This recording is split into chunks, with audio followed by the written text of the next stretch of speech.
Hello and welcome back to another episode of Injustice For All MMA. My name is David.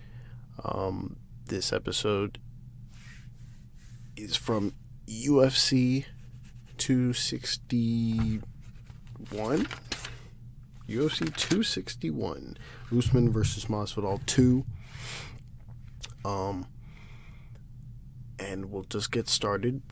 There are no injustices on the card whatsoever. I want to talk about a few things before we get into the honorable mentions. The theme of tonight for me was most definitely the fact that the fighters had to finish their fights or else someone was going to get screwed over. We were close to getting that in my eyes. I think there was a split D on this card that was almost given to the wrong person. A lot of the judges were giving out 10-8s, and a couple judges just weren't even scoring the cards correctly. So if there's one thing that this card showed was that the crowd definitely does play a factor in how judges score cards. You know, it's one thing listening in a quiet arena, and it's another listening, watching a fight in a packed arena. You can tell it definitely affects how the judges see these things. But in most of these fights, the crowd kind of didn't really pay a factor in how these fights should have been scored. Another thing is that the Florida judges, while there were a couple Vegas judges in here, were much better in scoring these. Again, they were a little weird and wonky with these 10-8s, but we'll just jump into the first honorable mention of the night. Once again, there are no injustices at all on this card that I could find. There's zero, but there are a couple honorable mentions. Once again, I'll remind you that honorable mentions are individual rounds that are scored where I believe a judge got it wrong. It still means that the fighter who won was scored correctly for them, but there was a round where it's either an inflated scorecard or they just scored the round incorrectly. And the first one is the first fight. I'll read off the scorecards. So the fight ended in a TKO for Carnelossi, and my scorecard was 10-9 for Carnelossi,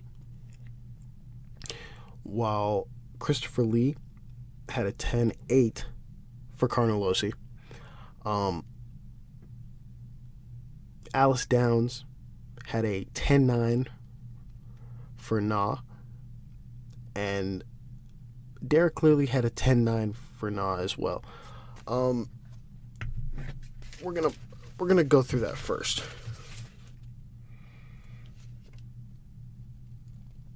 Now, in that very first round, right, it starts off with a bang. All right, Carnelossi gets dropped by Na.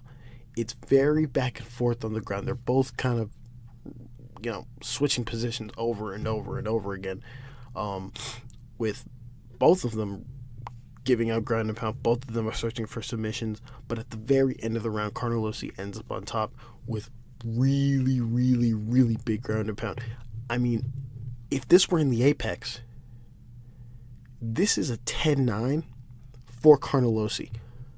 But for some reason, I might have to retake what I said back at the start, which was that the Florida judges can judge, because I don't know who Alice Downs is. We know who Derek Clearly is. It's weird that Derek Clearly he basically lived at the Apex, and he scored this round incorrectly. I mean, they switched positions multiple times on the ground and delivered ground and pound both of them. Even though Carnelossi got dropped in that very first second of the round, she still ends up on top, almost finishing the fight. I mean, she almost finished the fight, really. And so the fact that Derek clearly, of all judges, gives a 10-9 for Na is terrible. It's very bad. These are these, and the reason why, again, I have these honorable mentions is not because I like to like nitpick at the scorecard, but while it is nitpicking, these are the type of things that can lead to a fighter losing. You know, again, we'll get through this, but throughout the whole night there were some 10-8s, right? These are unnecessary 10-8s. I feel like some of these, you know, I don't really know how to say this, but maybe some of these judges weren't judging in Florida enough to where they know that a regular round, a pedestrian round, is a 10-9, not a 10-8, not a 10-7. All of that is unnecessary unless it's needed. Same thing for Alice Downs. She also gave a 10-9 for Na. Christopher Lee closely resembles my scorecard. My scorecard was a 10-9, but he gave a 10-8 for Carnelossi. Now, like I said before, Carnelossi gets dropped. She gets dropped. And then they kind of switch positions on the bottom. No one gets a 10-8. Even when she ends with ground, because I'm emphasizing that Carnelossi ends up on top with ground and pound, the round is hers. But all that action in that 4 plus minutes, does not equate Carnelossi getting a 10-8. This is just bad scoring. Really, really bad scoring. I mean, it started off the night with bad scoring, but like the theme of the night was, I'm very grateful that the entire main card were all finishes. Obviously, you know, one of them was a finish we probably wouldn't have all liked, but being the Weidman leg injury. But when you have scorecards like these, forget open scoring or close scoring or any of that stuff. This just sends a message that you're going to be in for a long night with terrible judges watching the fight. Second honorable mention is Aoriqileng versus Molina. My scorecard was 29-28 Molina.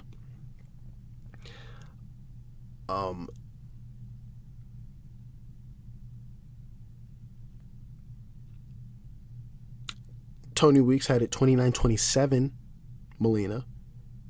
Barry Luxembourg had it 29-28, and Saul Diamata had it 29-28. Now, Barry Luxembourg seems kind of new. I assume he's a Florida judge. That doesn't really matter, but 29-28, 29-28, 100%. Tony Weeks is back from the apex, right? Tony Weeks, who regularly just messes up scorecards. Even sitting in a quiet arena it doesn't matter where he's at. He will find a way to fuck up a scorecard. So we'll go into this.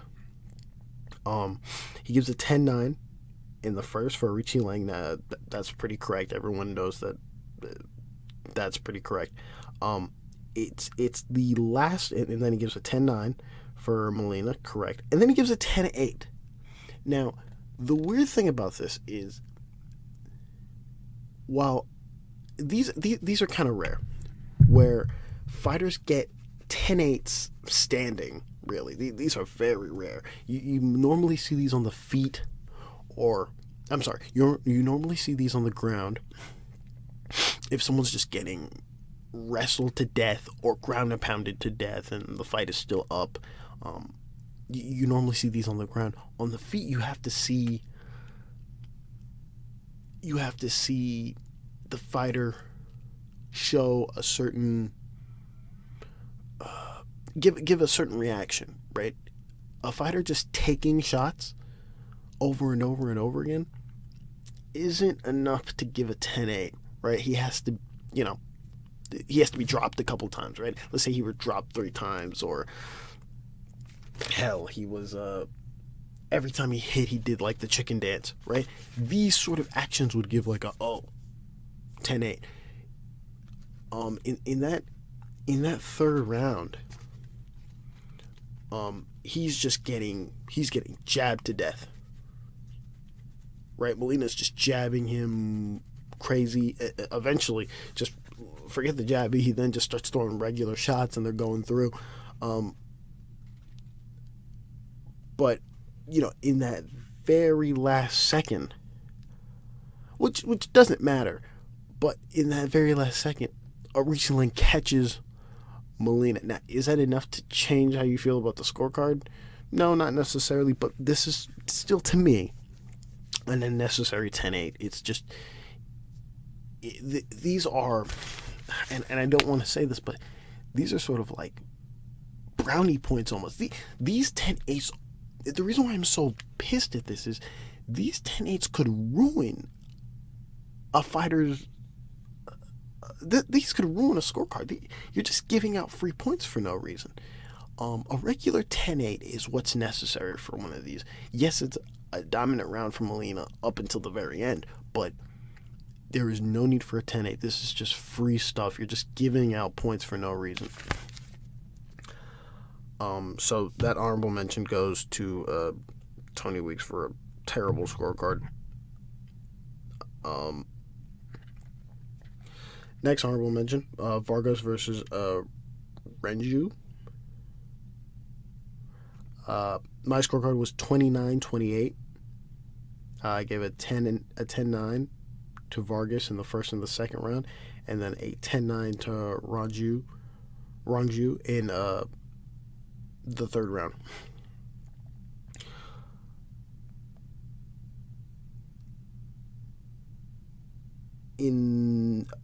So Tony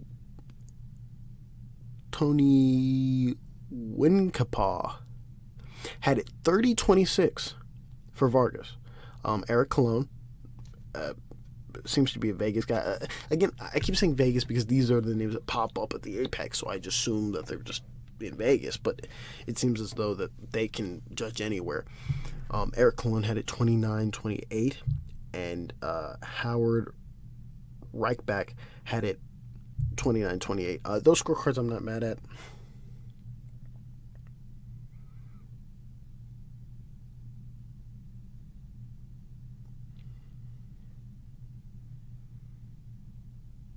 Yeah, those scorecards I'm most definitely not mad at. They essentially reflect my scorecard for Vargas. It's the Tony Winkapa who also had it for Vargas, but he gives the very last round for Vargas. Now, here's the funny bit, right, about that very third round. In that third round, he's outstriking Rongzhu, but Rongzhu's hitting big shots occasionally, right? Vargas is kind of just, he's getting him, and then Rongzhu's hitting big shots periodically, with him eventually getting a takedown at the very end of the round. Now, while Vargas was outstriking him, it wasn't by a lot. It wasn't enough to where this is his round, right? Rongzhu hit big shots and then got a really big takedown at the very end. Now, this to me was enough action to give him this round. The work that Vargas did in that third was not enough to take that third round, and I think that Tony Winkapa is wrong in that third round scorecard. So the honorable mention goes to Tony Winkapa for that very third round. Okay, we go to the next honorable mention. Sabatini versus Connelly. This one I didn't like too much. This one I didn't like, and I'm not talking about the fight. I'm talking about the way this was scored. My scorecard reflects 29-28 Sabatini. Obviously, the first two rounds are Sabatini's with 10-9s, and then the last round is a 10-9 for Connelly. Aoriqileng give a 29-28. Sabatini. Troy Winkapaw gave it 29-28, Sabatini. And then from the top rope, Christopher Lee gives a 30-20. This is the reason why judges are accused of not watching fights, maybe, or just being really bad. I mean, this is one of the worst ones on the card. This is absolutely one of the worst ones, because in this one, Sabatini obviously won the first two, and now in the third round, he's on his bike. He's not doing much. He's on his bike, and in this third, Connelly just becomes much more active, gets better shots than he had gotten in the first and the second combined. Hell, Sabatini barely gets anything off, and Connelly gets a takedown. All of this in the third round. So Sabatini is non-existent, in this third round, and Christopher Lee just decides, you know what? I wasn't paying attention. I think he should just win the third round. This is the type of stuff. Now, I know in everyone's head, they're thinking, David, it doesn't matter, right? Let's say he puts a 9 there instead of a 10. He still wins the... No. Because it's not as if you are scoring the fight, right? If he were the only one scoring the fight, then hell, I guess it doesn't matter. But because there are 3 people, and 3 people can idiotically do this. So, you know what I'm really thankful for? Is that we don't have 3 really bad judges scoring these fights, because you could get some person who's overzealous with the 10-8s. You could get a person like Christopher Lee who just didn't watch the third round, and then you can get a person like Tony Weeks who says, hey, let me just switch some scorecards up for you. You can get 3 bad judges on a night in a row that somehow, some way mess up the fight for somebody. And while I'm thankful that Sabatini got the win, it's still bad that Christopher Lee puts a 30-27, a 10-9 for Sabatini in the very third round. The honorable mention goes to Christopher Lee for that one. Now we go on to probably one of the harder fights to score on the card, but this fight is, to me, a little easier because of something we've learned. Now, if you look back in the catalog, you'll hear my explanation of when a takedown counts, when it doesn't count. And while listening to the commentary last night, it seemed as though I like the commentary. This isn't like me shitting on the commentary. It seemed as though the crowd's back, everyone's buzzing, but it seems as though we forgot that when you get a takedown, you have to do something with it. Otherwise, it's null and void. The takedown does not matter if you don't do anything with it. This is why I emphasize all the time, right? When I make my point about, this person won this round because they took them down and they used ground and pound, right? If the fight is pretty even on the feet and then someone got a takedown, then he wins, right? It's as simple as that. If it's pretty, one person's beating you on the feet and then you take him down for the rest of a big part of the round and you have ground and pound on him, you win, right? Because that's more dominant than when you were on the feet. Stuff like that. In this fight is a perfect example, and this one is Grant versus Sekulic. I had this 29-28 with Grant, for me, winning 10-9s in the first 2 rounds, and then Sekulic winning the 10-9 in the third round. And the judges scored this.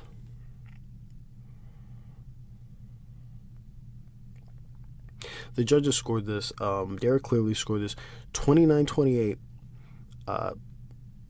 Sekulic, giving him 2 10-9s in the last 2 rounds.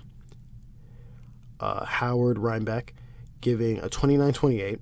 He reflects my scorecard. And then Christopher Lee giving a 29-28. He reflects my scorecard. Now, I know.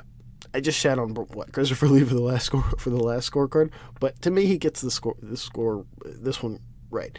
Derek Cleary, on the other hand, gives the last 2 rounds to Sekulic. Now, while I agree the last round belongs to Sekulic, it's the second round that I'm a little miffed by, because here's my reasoning.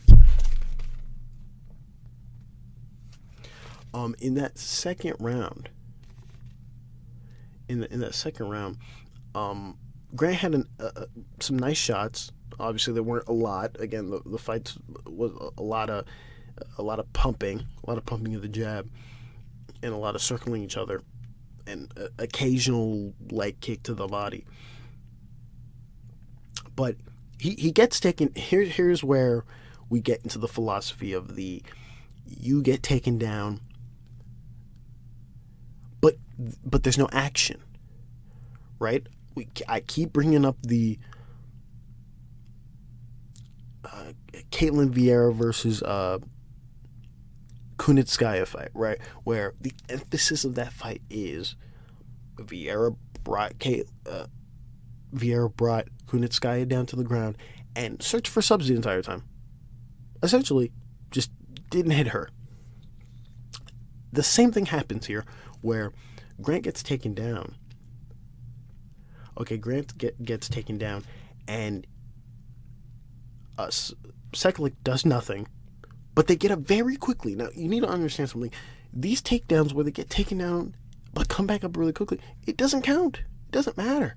It's not relevant, because he got up. He did nothing with the takedown. So the shots that Grant had in that round were much more important and impactful than the takedown and no action that Sekulic did in the second.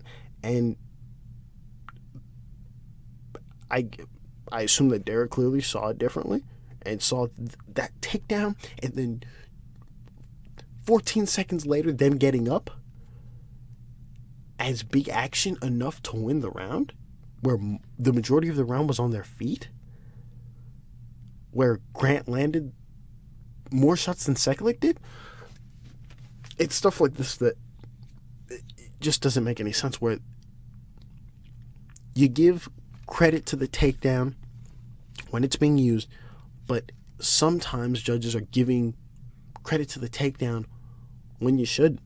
And to me, this is just one of those instances where Derek clearly got it wrong. So that honorable mention goes to him. You have another honorable mention for the Smith versus Crute fight. Now, Smith won that fight by TKO. Dr. Stoppage, leg kick cramp thingy, mabobber. Now, what's funny about this is how the first was scored. Now, I know it looks a certain way because while Crute was getting his, like he said, his face was getting jabbed off.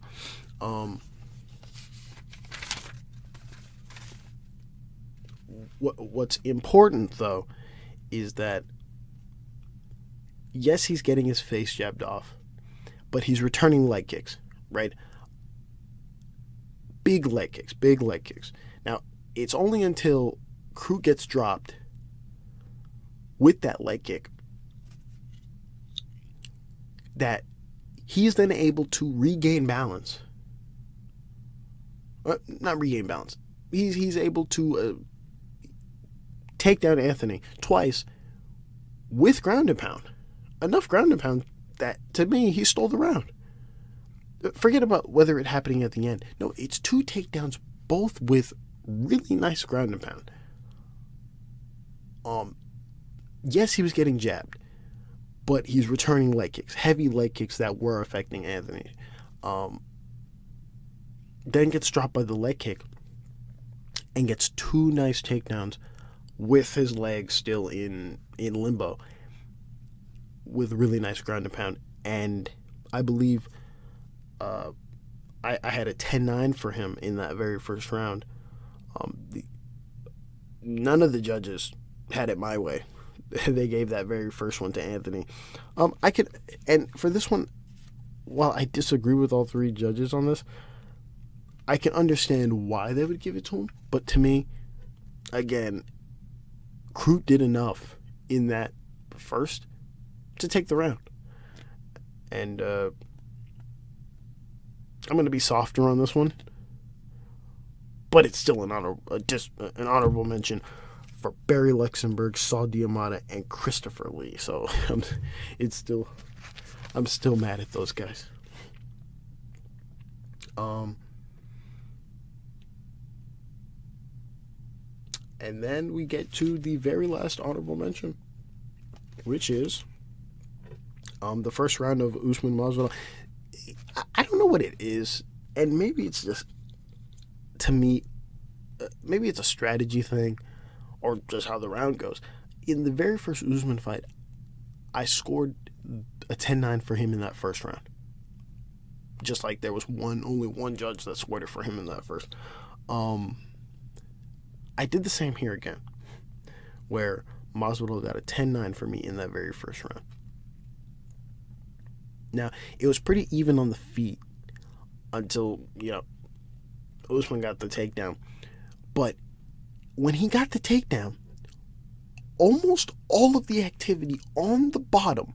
Now, again, this is just that thing that it just fucking hurts my head, because it's like some judges will use, a part of me wants to go back and just see if there's like a connection. I just want to see if there's a connection, right? Because part of me wants to go back and go, listen, there have been fights where the fighters weren't active when they took someone down, and the person on the bottom was much more active than they were, and they got the round. But for some weird, odd reason, dudes are in Florida, and they're just like, forget it. He got a takedown, which means he wins the round. No, it was even on the ground. Yes, he gets the takedown. No activity by Usman. All from Masvidal. Barely any from Usman. Okay, and then he gets up fairly quickly, actually. It's fairly quickly. This wasn't like the Fight Island fight. Gets up fairly quickly and ends the round with a couple big flurries, a couple big shots. This is enough to win the round, people.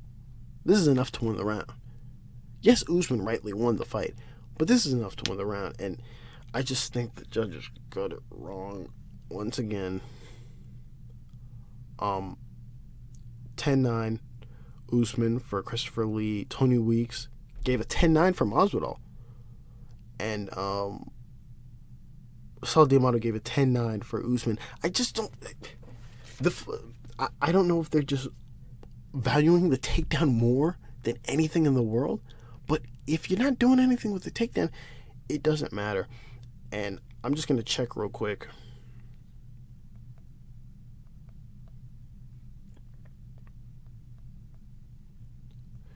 I just want to check that scorecard for Kunitskaya and Vieira, just to see if there's the same judges there. It was Eric Colon, Saul D'Amata, and Junico Camijo. Listen, I knew it. I didn't want to say it. Saul D'Amata also scored that fight, and he scored it. He scored it correctly. Right?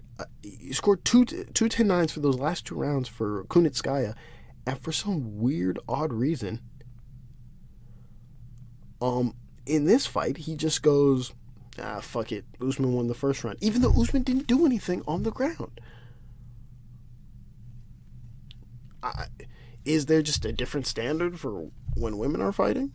When women are fighting, is it just, the takedown means a lot less, but when men are fighting, the takedown means a lot more? Now, I can understand that in terms of ground and pound, but if you're just saying no, because if the takedown mattered as much, then Vieira should have won. Vieira should have won the fight then.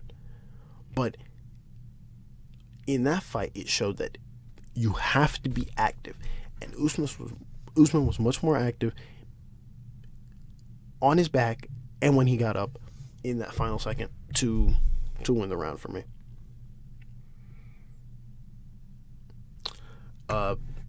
That's all I got there were no injustices on the card, and I'm thankful for that because that main card was very nice, and a judge coming in would have just made it look weird. Who knows what could have happened if any of those fights went to... I mean, look at me. I scored a 10-9 for